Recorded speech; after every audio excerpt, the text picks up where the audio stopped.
You're watching Spooky Noodles channel. Subscribe or be my victim.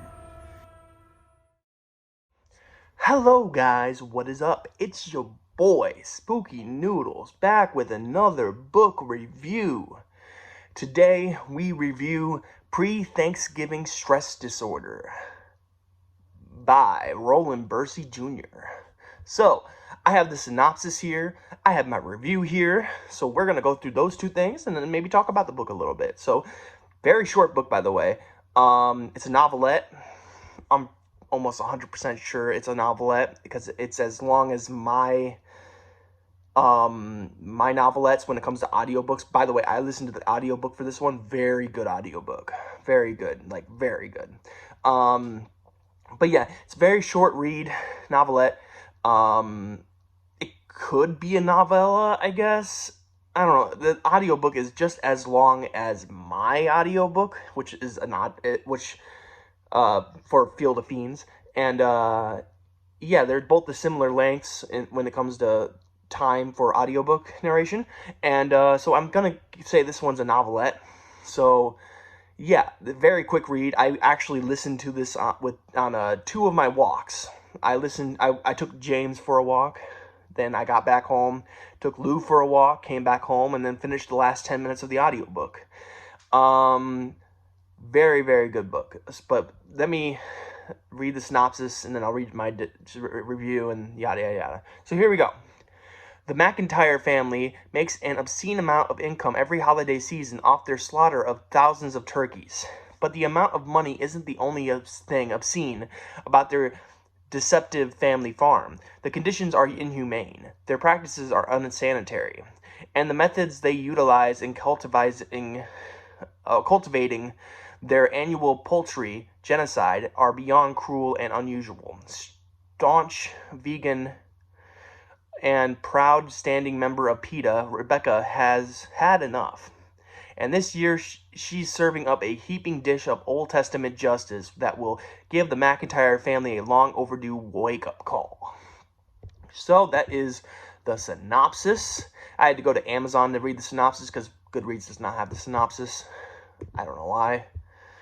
Sometimes I guess Goodreads will automatically put it on, or Amazon will automatically put it on Goodreads, and I guess the synopsis doesn't transfer over, I guess, which is fine. I don't care, but you know, it would be nice if Goodreads would provide the synopsis. I don't think that's the author's fault, but anyways, let me hop into my review, and yeah, here we go. I will never eat turkey again. Rowland Bercy Jr. did a fantastic job with this book. Rebecca was a psycho, but the best kind of psycho. I loved reading about her and would love a sequel with her in it. This story is about an animal rights activist that has had enough of the mistreatment of turkeys. She is taking matters into her own hands when she confronts the owners of a turkey farm in the most gnarly way possible. I messed up this review. I need to rewrite it. But anyways, the only drawback to this book is that it was too freaking short. I wanted more. Loved this read, and it deserves a lot of praise. 4 glowing turkeys. This is the perfect Thanksgiving time read. That's my review. I'm gonna edit this review in a little bit. So if you see my review up on Goodreads and you're like, oh my gosh, he made a mistake. I always make mistakes, by the way. Just know that I'm gonna fix those mistakes. Yeah, but anyways, I usually can't do anything until I fix these mistakes. So I apologize. I'm going to pause the video, then I'll come back and talk about the book a little bit more. But yeah, I'll be right back. Transition time. Okay, so I am back. So this book was very short, and now I understand why people complain about my novelettes, you know? I think I'm just gonna, from now on, I'm not gonna release any solo novelettes. I'm just gonna put them all in a collection from here on out. And, yeah, because I think they're just too short, you know? And I get why people told me that they were too short, you know? I get it now. Because it leaves the reader wanting more. In a good way, though, but in the same time, it could be construed as bad, I guess. because people want more. And that's what I was left with. I had this feeling that I wanted just a tad bit more. Like, I wanted the torture, spoiler alert, there's torture, to be amplified more, stretched over periods of time, like, that would have been cool. Like, if we witnessed it, we did witness them one by one get tortured, but it would have been cooler if it was prolonged, I did like this book a lot. Rebecca's not exactly the poster child for, like, well, how do I word this? She's not exactly the best protagonist. I didn't really like her in the beginning, and she did kind of seem snide and rude. So, I wasn't really on board with Rebecca, and I was hoping she'd kind of get a little bit of a comeuppance. Like, maybe she'd free the turkeys and they'd run into the middle of the street and die. That would have been funny. If it ended, it did kind of seem like it was leading up to something, and it never really led to anything.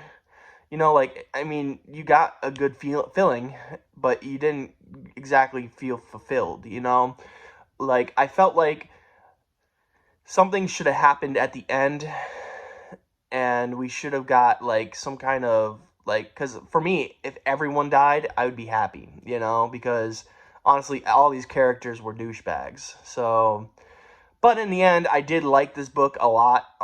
This was a fun little read. So this is my first taste of Rowland. That sounds weird. This is my first read from Rowland Bercy Jr. I also have Payback as a Witch, which I don't know where that is currently. But I think I have it over there somewhere. But yeah, I'm gonna probably read more. I know he has Unabortion, which I want to read. If he does more audiobooks, I'm definitely gonna. I think he does have more audiobooks. I think I have Payback as a Witch on audiobook. Now that I'm thinking about it, but I need to listen to more of his stuff.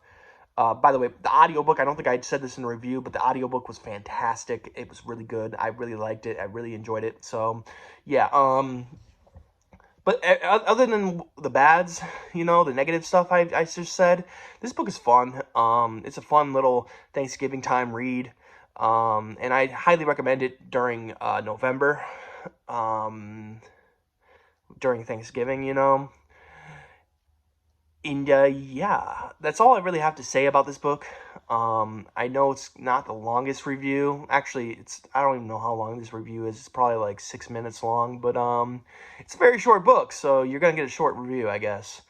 And yeah, I'm 1 subscriber away from 400 subscribers. So that means we're going to do the giveaway soon. I just really quickly want to say the giveaway is going to be 3 boxes. I'm going to try to throw in some special books in each box, but don't quote me on that, because it might not be possible. I might not have enough signed books that I'm willing to give away, So I'm going to look into it, though, and maybe I will give each box a signed book. But I don't think I'm going to be able to do that. But yeah, I'm looking very forward to reading more Rowland Bercy Jr. And now I only have 1 person left to read in the Written and Read podcast. I've read Aaron Beauregard, I've read Daniel J. Volpe, and now I've read Rowland Bercy Jr. So now all I need to read is Carver Pike's work, and then I've read everything from the Written and Read podcast. I think that's pretty cool. And yeah, this is all I have to say. I hope you guys are having a great day. I hope you have a spooky night. This is the end of the video. So if y'all can find 1 person to subscribe to my channel, that would be much appreciated. We're at 399 subscribers. And yeah, 1 more subscriber means giveaway. So come on, bring it on, people. Bring it on. Peace out, guys.